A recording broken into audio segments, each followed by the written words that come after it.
John Lewis wrote, Andrew Feiler's photographs and stories bring us into the heart of the passion for education in Black communities. The passion of teachers who taught multiple grades and dozens of students in a single classroom. The passion of parents and neighbors who helped raise the money to build our schools and then each year continued to reach deep to purchase school supplies. The passion of students like me who craved learning, worked hard, and read as many books as we could put our hands on.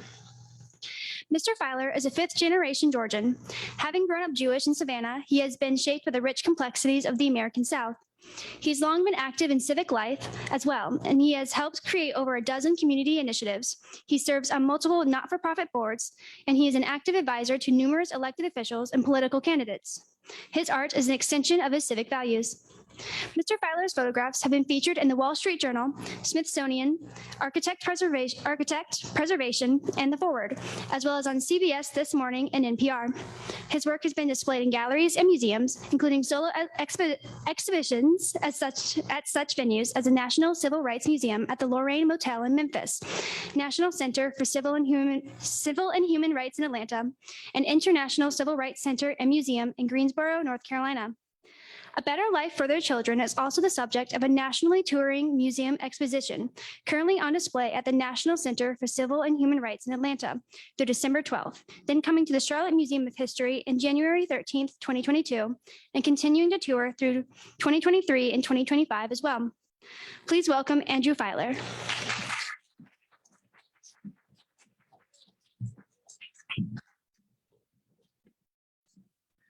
Okay. Thank you. So I'm going to share my screen in a minute, but first of all, it's a great privilege to be at the Pat Conroy Literary Center. And thank you to all the folks at the center for all you do to preserve and expand Southern storytelling. I had the great Pat Conroy would come through Atlanta with some frequency, and it was always a joy to see Pat and hear him tell stories about his books and about his life and about the South. And there's this particular theme in Pat Conroy's writing that always specifically resonated with me, which was that theme of the Southerner who leaves the South and comes back transformed. I grew up in Savannah. I left after high school and bouncing around the world for 15 years. Never thought I would come back to the South. And I found at some point that the South had grown up in my absence and it was okay to come back. And I've been in Atlanta now for over 25 years. But Prince of Tides is partially set in New York. I lived in New York. Beach Music is partially set in Rome. I've lived in Europe. South Abroad is partially set in San Francisco. I lived in San Francisco. And it's this theme that has, it's one of the themes that really always spoke to me in Pat's work. The story I'm going to share today is a Southern story. The Rosenwald schools are one of the most transformative moments in the first half of the 20th century. It dramatically reshapes the American experience. It dramatically reshapes the African-American experience. And yet this story is largely unknown, and its scope and sweep remain hidden history. So with that, I'm going to share my screen and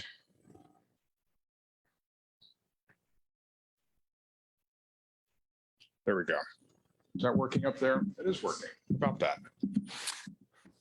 First, let me just say this has been an extraordinary run. This book came out in the spring. It was featured in a double-page spread in the Wall Street Journal, in Smithsonian Magazine, Architect Magazine, Preservation Magazine.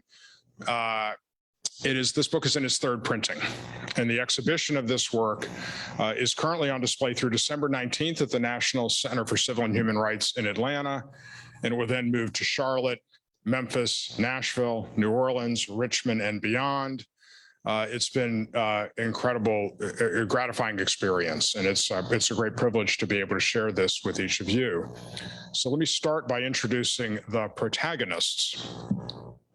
This is a portrait of Julius Rosenwald that hangs on the wall of the Noble Hill School in Bartow County, Georgia. Julius Rosenwald was born to Jewish immigrants who had fled religious persecution in Germany. He grows up in Springfield, Illinois, across the street from Abraham Lincoln's home. If you go to Springfield today, there's a 4 square block Lincoln Home National Historic Park that has been where the historic homes have been preserved. And directly across the street from Abraham Lincoln's home is Julius Rosenwald's birth home. Peter Ascoli, who is Julius Rosenwald's biographer, told me this story, that he went down to Springfield while he was researching his biography on Julius Rosenwald, and he was sitting in the office of the superintendent of the National Historic Site, and he said, "Do you happen to know where Julius Rosenwald's birth home was?" And the superintendent said, "You're sitting in it." It's actually the offices of the superintendent of the National Historic Site. At the time, there was no plaque in front of the home. Today, there is a plaque. And the reason that plaque is there is that there is a movement to create a Julius Rosenwald and Rosenwald Schools National Historical Park that would be headquartered in Chicago and then have sites in each of the states where there were Rosenwald schools. I'm on the advisory board of that council, and legislation passed in December of last year to require the Secretary of the Interior to do a feasibility study, and that study is coming out later this fall. And if this does happen, and the woman behind this, Dorothy Cantor, is a force of nature, so I believe it will happen. It will be the first component of the National Park system that honors a Jewish American. So it's an extraordinary story. So Julius Rosenwald grows up in Springfield, Illinois, and he rises to become the president of Sears, Roebuck Company. He runs Sears, he leads Sears from 1908 until his death in 1932. And through innovations like Satisfaction Guaranteed or Your Money Back, he turns Sears into the world's largest retailer. And he becomes one of the earliest and greatest philanthropists in American history. And his cause is what later becomes known as civil rights. I'm going to delve into that in a little bit more, but let me introduce as well Booker T. Washington. Booker T. Washington is born into slavery in Virginia. He attends Hampton College. He becomes an educator, and he's the founding principal of the historically Black college, originally known as Tuskegee Institute in Alabama. And these two men meet in 1911. This is a rare photograph. Sorry, let me go back and do 2 quick details. This portrait of Julius Rosenwald hangs on the wall of a Rosenwald school in North Georgia, and this portrait of Booker T. Washington hangs in the president's home at what is now Tuskegee University. So this is a rare photograph of the two men together, printed on fabric and sewn into a quilt to commemorate the restoration of the Pine Grove School in Richland County, South Carolina. And at the rededication ceremony of that restored schoolhouse, former students and former teachers were invited to sign the quilt. And it hangs today in the restored schoolhouse. There's actually an image from the restored classroom from this schoolhouse on the cover of my book.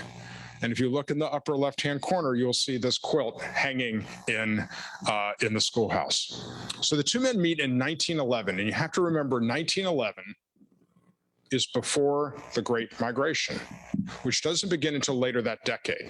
And 90% of African Americans live in the South.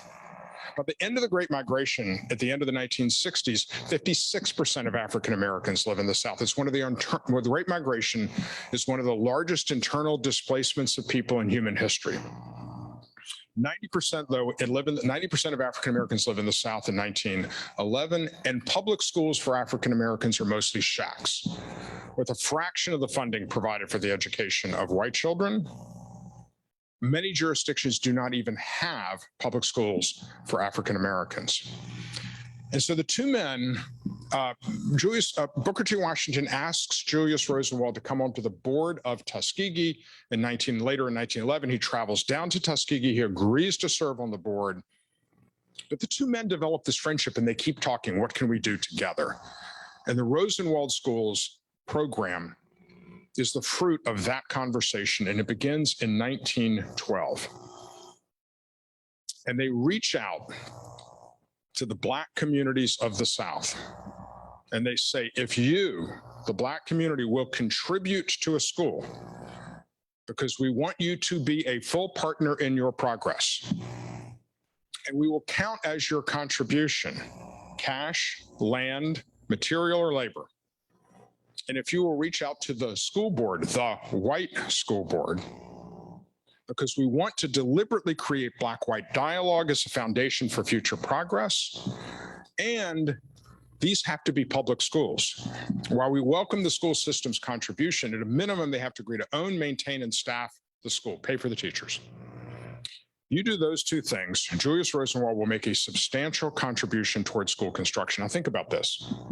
The Black community has to contribute. This is one of the earliest examples of challenge grants in American history. The white school board has to be involved. This is one of the earliest examples of public-private partnership in American history. The innovative nature of this program is an extraordinary testament to the genius of Julius Rosenwald and Booker T. Washington. Now, I'm going to pause for a second. I want to talk about this photograph. This is a photograph of teachers and students standing proudly in front of their school.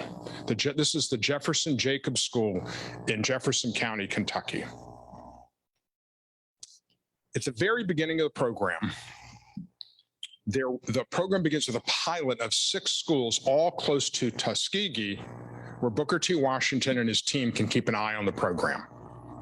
And Booker T. Washington has photographs made of the students and teachers standing proudly in front of their schools, carrying the hopes and dreams of their community. And he sends them to Julius Rosenwald, who writes back that he is so moved by these images that he's committing to expand the program. And these photographs continue to be made throughout the history of the program. They are part of the visual language of this program. All of my bodies of work prior to this body of work were in color.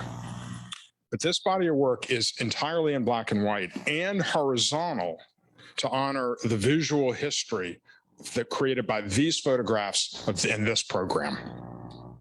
So the Black community has to be involved, the white school boards have to be involved, and from 1912, when the Lochapoka community in Lee County, Alabama, is the first community to raise the matching funds required for Rosenwald School, and they become the first Rosenwald School, until 1937, when Franklin Roosevelt presides over the dedication of the Eleanor Roosevelt School in Meriwether County, Georgia, the last Rosenwald School. The program builds 4,978 schools across 15 southern and border states, and the results are transformative. Now, I'm going to come back to the results in a second. I'm going to tell you an amazing story associated with the Eleanor Roosevelt School. So first of all, let me just say my process is to read and shoot, and to shoot and read, and the reading informs the shooting, and the shooting informs the reading. There are 100 Rosenwald schools listed on the National Register of Historic Places. My wife and I restored an old historic building that actually has an interesting link to the progressive era foundation of civil rights. And we went through the whole complicated process of listing our building on the National Register. So we have actually written a National Register nomination form, and we know how much information is in those forms. So of those 100 National Register nomination forms, I've read 50 of them. And they're full of incredible stories, one of which is the story of the Eleanor Roosevelt School. Franklin Roosevelt sees the first Rosenwald School in Meriwether County, Georgia. And he calls up the Rosenwald Fund and said, we need another Rosenwald School in Meriwether County. But this is 1929, the recession has kicked in. The school board doesn't have the money, the Black community doesn't have the money, and so the idea languishes. Well, the Rosenwald program really predominantly existed from 1912 to 1932, 20 years. That's when they built 4,977 schools, but the program formally ends in 1932. Well, in 1937, Franklin Roosevelt calls up the Rosenwald Fund and says, okay, now I'm ready for my school again. And Edwin Embry, who's the head of the Rosenwald Fund, says to Julius Rosenwald, well, the program kind of ended 5 years ago, but for you, Mr. President, and they agree to build one more school, and it becomes the last Rosenwald School. The Black community contributes, The White School Board contributes, the Rosenwald Fund contributes, the WPA contributes. And the head of the WPA comes into the Oval Office to report to Franklin Roosevelt, and he reports to President Roosevelt that they're $1,000 short. And in the Oval Office, President Roosevelt pulls out his checkbook and writes the $1,000 check to close the gap. And then he presides over the dedication of this school. This school, as you'll see in this image, is quite distressed. The windows are bricked up. It was for sale at the time this image was taken, but courtesy of the Georgia Trust for Historic Preservation, the school has now been saved, and a brother and sister team are working to restore the school and turn it into a museum and community center. So 4,978 schools. As I said, the results are transformative. There are two economists from the Federal Reserve Bank of Chicago who have done 5 studies of Rosenwald schools. What their data shows is that there was, prior to World War I, there was a large and persistent Black-white education gap in the South. And we have to remember that emanates from the fact that literacy was forbidden during slavery. That literacy gap closes precipitously between World War I and World War II, and the single greatest driver of that achievement, and it is an achievement, is Rosenwald schools. In addition, many of the leaders and foot soldiers of the civil rights movement come through these schools. Medgar Evers, Maya Angelou, 5 of the members of the Little Rock Nine, who integrated Little Rock Central High School, and Congressman John Lewis all attended Rosenwald schools. Now, I want to tell you 2 things about this image of Congressman Lewis. Number one, I have lived in the 5th Congressional District my entire time in Atlanta. I was a constituent of Congressman Lewis's for 25 years. And I called up Congressman Lewis and I asked him if he would write the introduction to this book. And he said to me, "I'm not sure I'm comfortable writing the history of Rosenwald schools. I just know I went to school there." And I said, "Congressman Lewis, there's going to be an essay in this book by Jeannie Syriac, who led at the time African-American cultural heritage at the Georgia Trust for Historic Preservation. At the Georgia State Historic Preservation Office. And by another essay by Brent Leggs at the National Trust for Historic Preservation. He founded and is executive director of the African-American Cultural Heritage Action Fund at the National Trust. I'm going to have an essay in the book. I think we have the history covered. What I want you to do, Congressman, is what only you can do. Bring me into that classroom. What was it like to go to school there? What role did education play in your life?" He said, "Oh, I could do that." So on October 29th of 2019, I found myself at the round desk in the middle of Congressman Lewis's Washington office, working with him on the introduction to this book. This was not an experience that I had set out on this project to have, but obviously it was one of the great experiences of my life and one of the great experiences of this project. And at the end of that, we stood up and I took to take Congressman Lewis's portrait. I had already set up my lights, and he puts his jacket on. And he said, "Should I take off this cancer awareness ribbon? Should I take off this ribbon?" And I said, "Congressman Lewis, I want the authentic you. That is the authentic you. Leave it on." And it was exactly 60 days later, on December 29th of 2019, that he went public with his pancreatic cancer diagnosis. His contribution of the introduction to this book is one of the last public acts of Congressman Lewis. The other thing I want to tell you is a little bit about this photograph as a portrait, because you're going to see some other portraits that I've done, and there's a certain language that I use in these portraits. So first of all, his staff said to me early in the process, "Can we do the portrait in his Atlanta office?" And I said, "No. I want this in the Washington office because the setting of these images is important.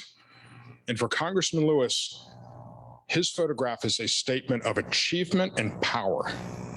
So I want this in the Washington office." So the setting is important. The second thing is, I didn't tell anybody what to wear.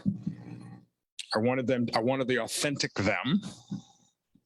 And thirdly, I didn't tell anybody what expression to put on their face because I wanted them to have agency in how they were express themselves in the context of this story. And you'll see this in the other images of this project. So I had never heard of Rosenwald schools until February of 2015, when I found myself at lunch with Jeannie Syriac, who had originated the role of African-American Cultural Heritage Specialist at the Georgia State Historic Preservation Office. And she's the first person who told me about Rosenwald schools. And the story shocked me. I'm a fifth-generation Jewish Georgian. I have been a progressive activist my entire life. The pillars of this story, Jewish, Southern, progressive activists, are the pillars of my life. How could I never heard of Rosenwald schools? So I came home later that day. I Googled Rosenwald schools, and I found that there were a number of books on the topic, but there was not a comprehensive photographic account of this program, and I set out to do exactly that. And over 3.5 years, I drove 25,000 miles across all 15 of the program states. Of the original 4,978 schools, about 500 are left. Only half of those have been restored. I shot 105 of those surviving schools. And the result is this book. Now, this is the Emory School in Hale County, Alabama, likely the oldest surviving Rosenwald school from 1915, and a rare example of a surviving school from the original designs of the design team at Tuskegee. This is inside the school, and I'm going to talk about the architectural language of this school, because the language that is laid out by this team of architects at Tuskegee is the language of these schools throughout the entire program. But first, let me tell you the story of Robert Robinson Taylor. Robert Robinson Taylor was the first African-American to attend MIT, and the first accredited African-American architect. He's hired by Booker T. Washington to be the chief architect at Tuskegee. If you go to Tuskegee today, which in itself is a National Historic Site, many of the beautiful buildings on this campus were designed by Robert Robinson Taylor. Robert Robinson Taylor leads the design team that lays out this architectural language for Rosenwald schools. This is progressive era architecture in service to education. I'll just add that Robert Robinson Taylor's great-granddaughter is Valerie Jarrett, who was a major figure in public policy circles in Chicago and served President Obama in the entire 8 years that he was in the White House. So the architectural language of this program, large windows, these are on the left here, to let in lots of light, because these schools usually did not have electricity. On the left, excuse me, did I say on the right? The windows on the left. On the right, cloakrooms, where dirty outer garments could be kept out of the education spaces and keep the education spaces clean. Brick chimneys to vent the potbelly stoves that kept the classrooms warm on colder days. And you see toward the back of this image, a room divider. That divider originally had a series of doors that could be closed off to separate the two education spaces during educational hours, or accordioned back to create one unified space so that the schoolhouse could serve as a community center after education hours. And as I said, this language persists throughout the program. The Emory School is what's known actually as a one-teacher school. This is a two-teacher school. The Hope School in Pomeria, South Carolina. James Hope was the state school superintendent in the state of South Carolina, who believed strongly in the power of education and the power of education for African Americans. And as a result of James Hope, every county in South Carolina had Rosenwald schools. The Hope family all but donated for $5. They sold 2 acres of land to the Black community for the purposes of this, to create this school. Even back then, that was essentially a donation. And when the school was built, the Black community named the school in honor of James Hope, the Hope School. The school fell into deterioration, and Ron Hope, the great nephew of James Hope, who had an entire career in the United States Army, retires back to Palmyra, South Carolina, and single-handedly, literally single-handedly restored this schoolhouse. If you go to the National Museum of African American History and Culture today in Washington, you will find from this schoolhouse 6 school desks, 1 potbelly stove, and the original sign proclaiming Hope School. The copy is on the building. The original is in the Smithsonian. This is a 2-teacher school. This is a 3-teacher school, the Pleasant Plains School in Harford County, North Carolina. Now, the design guidelines from the Rosenwald program were that these schools were to be modest. That was in part to save cost and in part to avoid attracting the ire, otherwise known as arson, from the white citizenry. This schoolhouse has a cupola. I went to 105 schools. I only found 3 schools with cupolas. In 1920, the program hired a professor of architecture from George Peabody College in Nashville named Fletcher Dressler. And Fletcher Dressler went around and did a review of Rosenwald schools to update the architectural idiom. And he felt strongly that cupolas were reflective of church architecture. And therefore, on a schoolhouse, it violated the separation of church and state. And so there was a rule, no cupolas, what I actually call affectionately the no doodad rule. But this schoolhouse has a cupola because remember, the African-American community has to contribute cash, land, material, or labor. They built the schoolhouse and they wanted a cupola. This cupola is a reflection of agency on the part of the African-American community. They wanted a cupola, they built a cupola. Now, we've just seen a 1-teacher school, a 2-teacher school, now a 3-teacher school, all small white clapboard structures. By the end of the program, they're building 1, 2, and 3-story red brick buildings. This is the Dunbar School in Pulaski County, Arkansas, otherwise known as Little Rock. And if this architecture looks vaguely familiar with its Art Deco details, it's because the architect of Little Rock Central High School was also the architect of the Dunbar School, which is a mile away.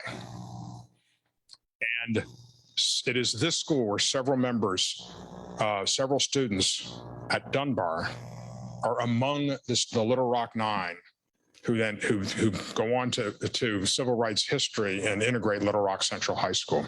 Now, as I said earlier, of the original 4,978 schools, 500 survive. Only half of those have been restored. Very few of these schoolhouses are still in use for educational purposes. Most of them have outgrown that role long ago. They're too small. This is one of the few that is. In fact, of the 105 schools I went to, 5 are still in use for educational purposes. Dunbar is now a magnet middle school. But to have preserved these schoolhouses, they have to have been adaptively reused. Now, I'm going to just pause and just put this into context. I knew this was an amazing story. It was not clear from the beginning how you tell this story visually. And I started out shooting the outsides of buildings. In fact, at the beginning of this project, the exhibition of the work from my earlier book was on display at the International Civil Rights Museum in Greensboro, North Carolina, which is in the old Woolworths, where the lunch counter sit-in movement began on February 1st, 1960. And so I researched Rosenwald schools and I lined them up by GPS coordinates, and I loaded up my exhibition in the back of my wife's SUV, and I drove to Greensboro, North Carolina, shooting Rosenwald schools, hung the exhibition, shot schools all the way back. 3 months later, went and took the exhibition down, did this whole thing all over again. These were all exterior photographs.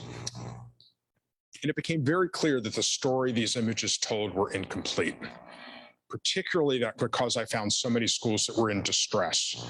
And it was clear that the historic preservation narrative was going to be really important.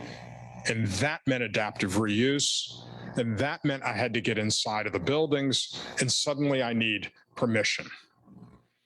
And it was when I reached out to the people to allow me to get into these buildings that I met this extraordinary array of people: former students, former teachers, civic leaders, preservationists, and I tell their story in this book through the portraits.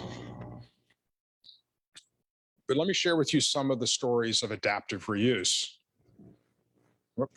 These are the Pleasant Hill Quilters in Cass County, Texas. 3 of these women have parents who went to Rosenwald schools. 3 of them attended Rosenwald schools. And the woman in the front row in the center, LaJoyce Flanagan, was a teacher in this Rosenwald school, the Pleasant Hill School. This school had fallen into disarray and was abandoned, and they sold quilts to raise the money to restore the Pleasant Hill School and turn it into the community center that it is today. And the women gather most Mondays in this schoolhouse to quilt. And I'll simply add, my wife and I commissioned them to do a quilt for us, and it's actually our bedspread today. They have been wonderful supporters and followers of this project throughout. So this is an example of a school that has been turned into a community center. This is another one. This is the Lincoln School in Bledsoe County, Tennessee, Pikeville, Tennessee. And if you notice, there's another really, really unique feature of this schoolhouse. All of the walls and ceilings are covered with decorative pressed tin. This is another extraordinary example of African-American pride in their schoolhouse and agency as their deviation from the basic architectural guidelines presented by the Rosenwald Fund. This is also a community center. The Denby School in Virginia has been converted into, originally it was converted into a church. The church was very successful. They've added on to it. Many of these schools were stand next to churches and are often named for the churches because it was the community that raised the money to sponsor these schools. This is the Warfield School in South Guthrie, Tennessee, Montgomery County, Tennessee, that has been turned into this really beautiful museum to honor Rosenwald schools, with a very tasteful addition that is back behind the original historic schoolhouse, turned into a community center. You see here not only the portrait of Abraham Lincoln, but these reflection of these 9/9 windows, which are this the central visual language of the Rosenwald schools themselves. But many of these schools remain in disrepair. This is the Hannah School in Newberry County, South Carolina, that stands across the street from Hannah AME Church, its namesake. You see that the graveyard has grown up around it. And in the kind of detail that you can say, you cannot make this stuff up. This schoolhouse rises on Deadfall Road. But these schoolhouses, these historic structures, are the locus of history and memory in a community. And when we lose a building like this, we lose that connection to our past. And this is why it's so essential to go through the efforts of restoring these schoolhouses and finding new adaptive reuses for them. And if you don't do this, this is what results. This is the W.E.B. Du Bois School in Wake County, North Carolina.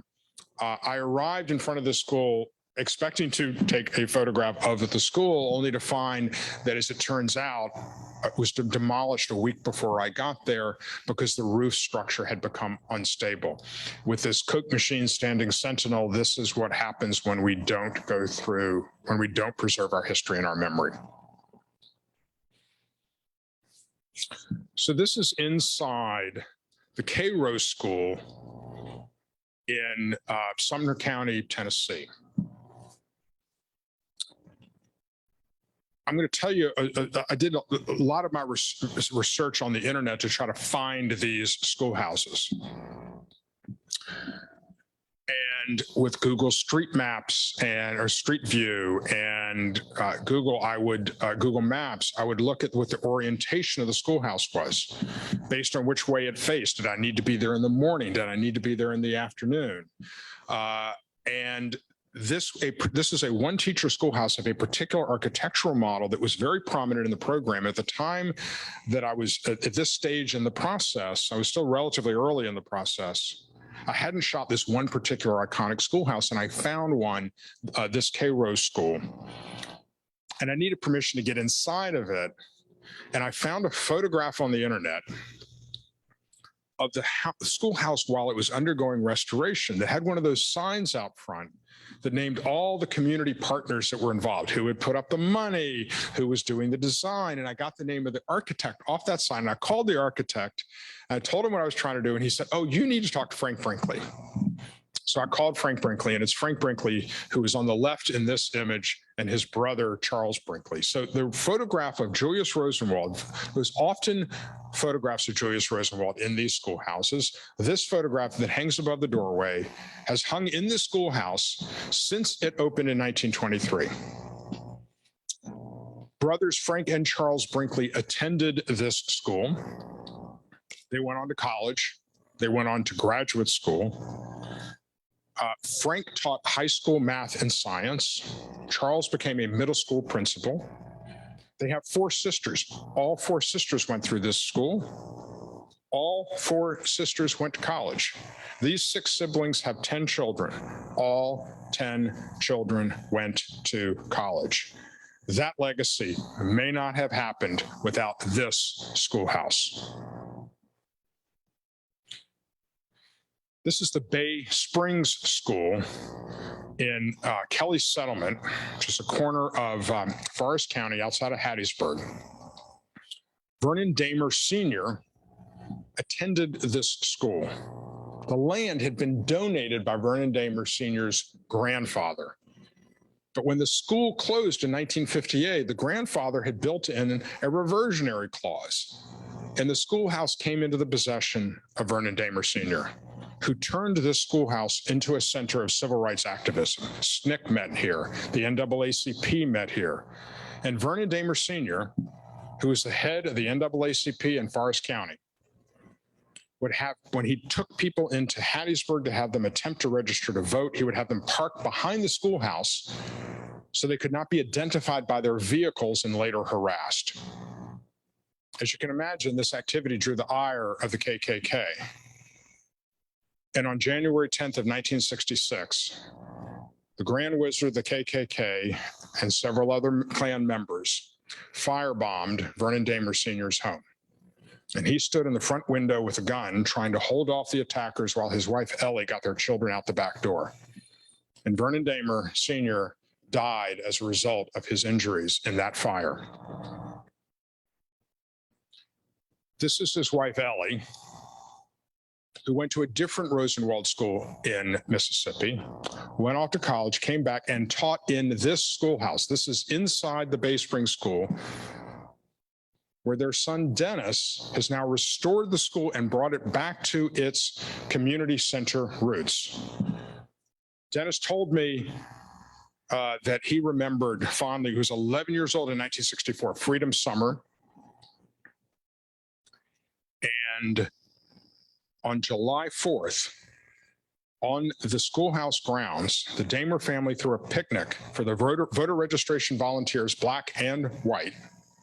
It was the first time that Dennis Damer had seen blacks and whites socialize together, 1964. So this is Ellie Damer, and Ellie Damer taught in this schoolhouse, but when it closed in 1958, because they had built a consolidated, segregated school, all the teachers had to reapply for their jobs. And Ellie Damer was denied employment in Forest County because of her husband's activism. She had to get a job at another school 35 miles away, and she taught at that school for 21 years. Let me tell you one more story about Ellie Damer, because as a teacher in the Rosenwald School. The standard way we teach the history of Brown versus Board of Education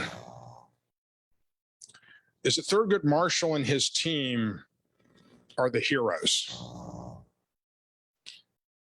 They are heroes, but they needed data to make the case that separate but equal was inherently unequal. And that data came from associations of teachers. It was teachers like Ellie Damer. And we specifically, I spent several hours with her and her son Dennis sitting in the schoolhouse, interviewing them, talking about their experiences in the school with her husband's, Vernon Damer Sr.'s legacy. And she was one of these teachers who helped gather the school level data that then went up through these Teachers Association to the NAAC Legal Defense Fund. And it was that data that was critical to being able to make the legal case that prevailed in Brown v. Board. This is the Noble Hill School in Bartow County, Georgia. We actually started here. The image of the photograph of Julius Rosenwald on the wall is on the wall of this schoolhouse. And this is inside the schoolhouse. The photograph being held up here is of Webster Wheeler. Webster Wheeler left the town of Cassville, Georgia, and went to Detroit, and he spent an entire career as a carpenter for the Ford Motor Company. And he came back. He heard that in 1923, his community of Cassville had been given a Rosenwald grant, and he came back and with one other community member built this schoolhouse. The woman on the right here, Marion Coleman, was in the last graduating class of the Noble Hill School. And years later, she was one of the women who helped lead the restoration of the schoolhouse to turn it into the community center and museum that it is today. And she was the curator of the museum space in the Noble Hill School for 20 years before handing the baton to Valerie Coleman, her niece. Marion Coleman is the great-granddaughter of Webster Wheeler, and Valerie Coleman is the great-great-daughter of Webster Wheeler. And they stand in the schoolhouse in front of an original chalkboard above which you see the portraits of Rosa Parks, Dr. King, and President Obama. But my favorite part of this story is the history of the Webster Wheeler photograph. Isabel Wilkerson's, in her treatise, The Warmth of Other Suns, the treatise on the Great Migration, she talks about how when migrants arrived in the North or in the Midwest or the West, because Great Migration took African Americans in all directions, they would often have their photograph taken as a statement that they had arrived in this promised new land. And that's what this photograph represents. And that's that's an example of also how my process of reading and shooting, informing each other, ends up feeding the narrative of this work. This is the Hopewell School in Bastrop County, Texas, currently undergoing restoration. I'm going to bring you inside the schoolhouse. The photograph in the center of this image is a photograph from the 19th century. This is Sophia and Martin Mcdonald. They were both born into slavery. Upon emancipation, Martin McDonald began raising farm animals. He acquired some land. He acquired some more land.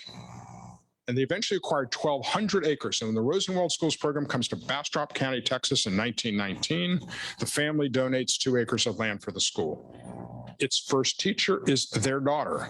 One of her first students is her daughter, Sophia Williams, shown here on the right, holding up this photograph of her grandparents. Her husband on the left, Elroy Williams, went to a different Rosenwald school in Bastrop County. The two went off to college and came back to Bastrop County as educators, had an entire career as educators in this community, and now are leading the restoration of the schoolhouse to turn it into a community center. You see the modeled walls are primer. You see the plastic on the floor, protecting the floor from the paint. The potbelly stove on the right is wrapped. I found this time and time again. Former students becoming educators, becoming the keepers of history and memory in their communities. And this, my earlier bodies of photography were all images. It's stories like this that caused me to write a short story that went with every photograph, in some cases pairs of photographs. There's 85 photographs in this book. There's 69 stories, because the richness of this history is just too compelling. I'm going to end with one side story, and that is that while we've been talking about Rosenwald schools, Julius Rosenwald also did his philanthropy took on another form that is so impactful that I insisted that I had to figure out how to way to slip this in. And that is he created a program called the Rosenwald Fellowships. This is the largest source of philanthropic support for African-American intellectuals and creatives in the 20th century. There were more than 550 grants given to African-American intellectuals and creatives: Langston Hughes, Marian Anderson, Jacob Lawrence. It is a who's who of African-American history and culture in the 20th century. There were grants to about 250 white Southern liberals: newspaper editor Ralph McGill, the writer Lillian Smith. But the impact on the African-American community is truly sweeping. And the first photographer to be awarded a Rosenwald grant was Gordon Parks. Well, Gordon Parks is one of the photographers that had a tremendous impact on my own work, because it was through Gordon Parks that I learned about how you can bring your values and your activism into your art. And I had the great privilege of spending some time with Gordon Parks in 1993 when he was on book tour for his memoir, Voices in the Mirror. We'll roll forward to our life in Atlanta, Georgia.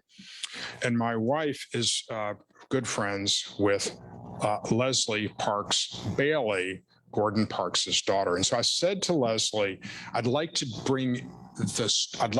integrate the story of Rosenwald Fellowships into my book on Rosenwald schools.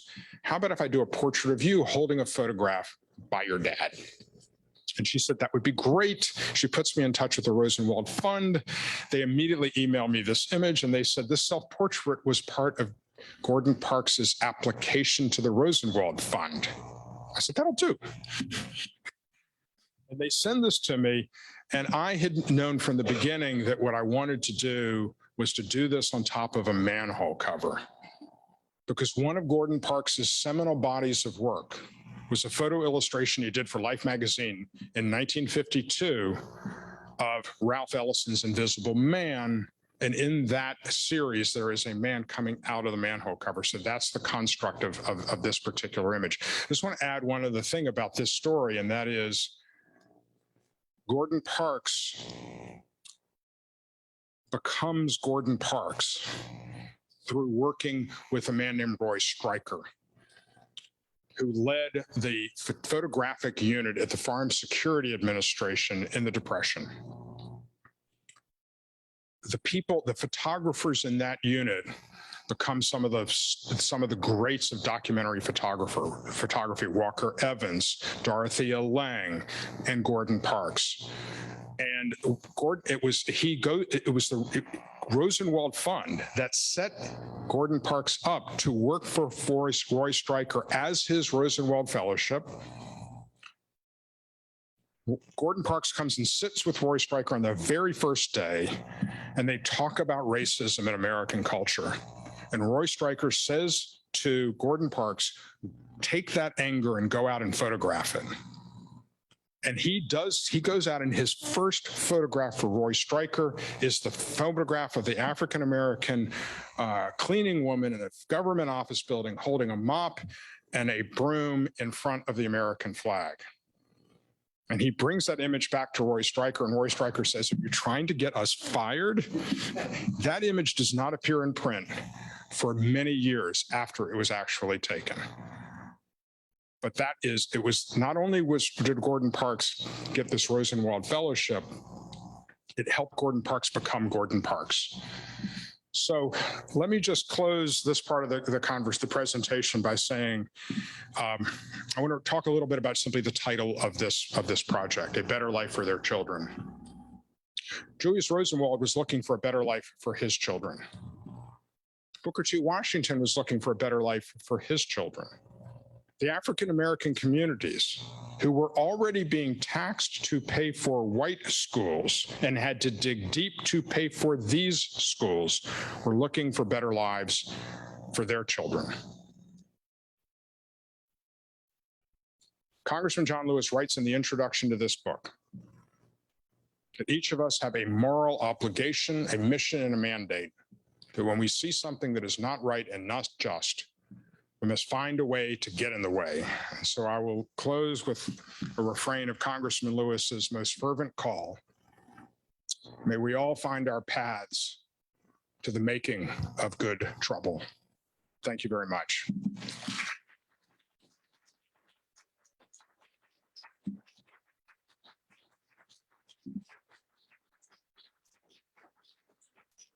I'm going to have to put my glasses on to read some questions in the chat. I'll read this one question from the chat, and then I'll take questions from the audience. What is the web address to look up the National Register historic grant applications for Rosenwald schools? I don't remember the web address, but what I will tell you is that there is a searchable database on the National Park Service website to find the National Register nomination forms. It's an imperfect process because they're organized by state and not every state is digitized. So sometimes if there's a specific Rosenwald school where you want to find a National Register nomination form, you have to, you may find in the database it exists, but it's not printed. The digitization is not in the database. So you have to Google it, or sometimes you actually have to call the State Historic Preservation Office. I had to do that with Arkansas and Mississippi. So it's a convoluted process, but there is a database online that is searchable, but it's far from perfect. I'm happy to take other questions.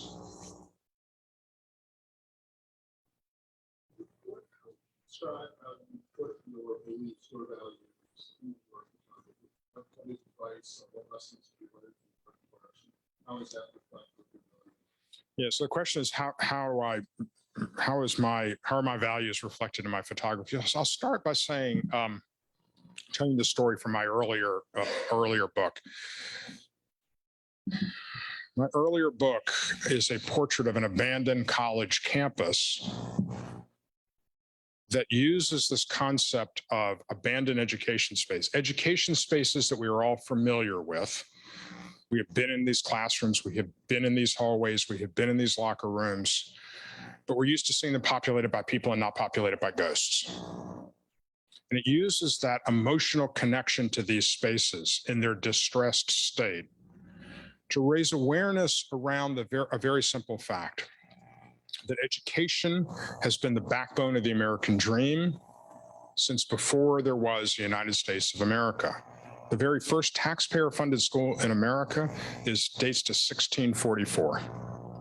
That's how long our commitment to public education goes back. And there's a direct connection between that moment, the Land Grant College Act, which passes in 1862, which creates colleges all across America, historically Black colleges created in the latter part of the decades after the Civil War, Rosenwald schools, the educational provisions of the GI Bill that transform America from relatively poor to relatively prosperous, Brown versus Board of Education. What are we talking about today? Crushing levels of student debt, college affordability and crisis. That body of work began when I was actually working on a body of work around abandoned schools, because abandoned schools in the South are a story of demographics, white flight, gentrification. When Morris Brown College, and that's the college portrayed, and it's an historically Black college, filed for bankruptcy. And I thought, this is an important story. It has race. It has religion. Morris Brown was founded under the auspices of the AME Church. It has class. Morris Brown College had become a college that was focused on educating children of families of lesser means. And so I did what I do as an activist. I Googled who was on the board and did I know anybody at Morris Brown College? And the vice chair of the board was a man named Sonny Walker. Sonny Walker was a foot soldier in the civil rights movement. He was a professor at the historically Black college in Pine Bluff, Arkansas. He trained the Little Rock Nine on nonviolent method.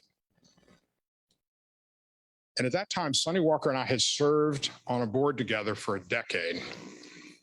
The Board of Public Broadcasting Atlanta, a board I actually now chair. And I called up Sonny. I said, Sonny, I've got this crazy idea. I'd like to do a portrait of this abandoned college to talk about educational issues in American culture. And he called me back 20 minutes later and he said, the college president is Stan Pritchett. Here's his cell phone number. He's waiting for your phone call. And I was in and out of campus every 2 weeks for a year, shooting that body of work with the full support of the college. As I'm fond of saying, there are other people that could have shot that work as photographers.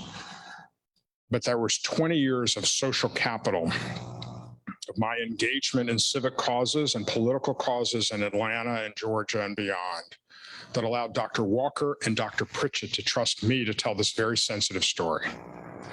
And so that's really how that is. So that's an example. But I think, look, I've been a serious photographer most of my life. About 10 years ago, I started down this path of taking my work more seriously and mercifully being taken more seriously. And in the course of that, you have to figure out what is your voice as an artist. And what I found is that the topics that I was drawn to were the same topics that I was engaged in my civic life. And so that's when I realized that my civic voice and my artistic voice were one that helped shape the direction of the bodies of work that I was interested in pursuing. I put my glasses back on and read in the chat. I'm writing my first novel, and there's a Rosenwald school in it that was on land taken by eminent domain in the 1950s in South Carolina. I'm so glad that you had the spark of inspiration when you first heard about Rosenwald schools.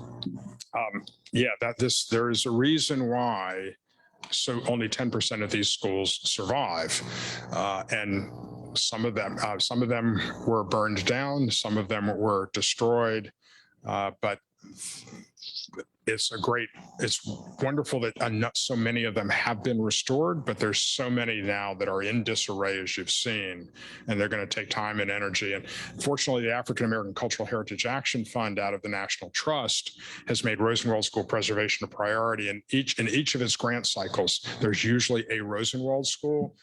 There's a Rosenwald School outside of Asheville called the Mars Hill School that just got restored with a Rosenwald grant. I forgot the specific location that they just funded another round. So that's a great community resource. Great. Thank you very much. It's been an honor being here, and appreciate you all coming out, and thanks for being part of this.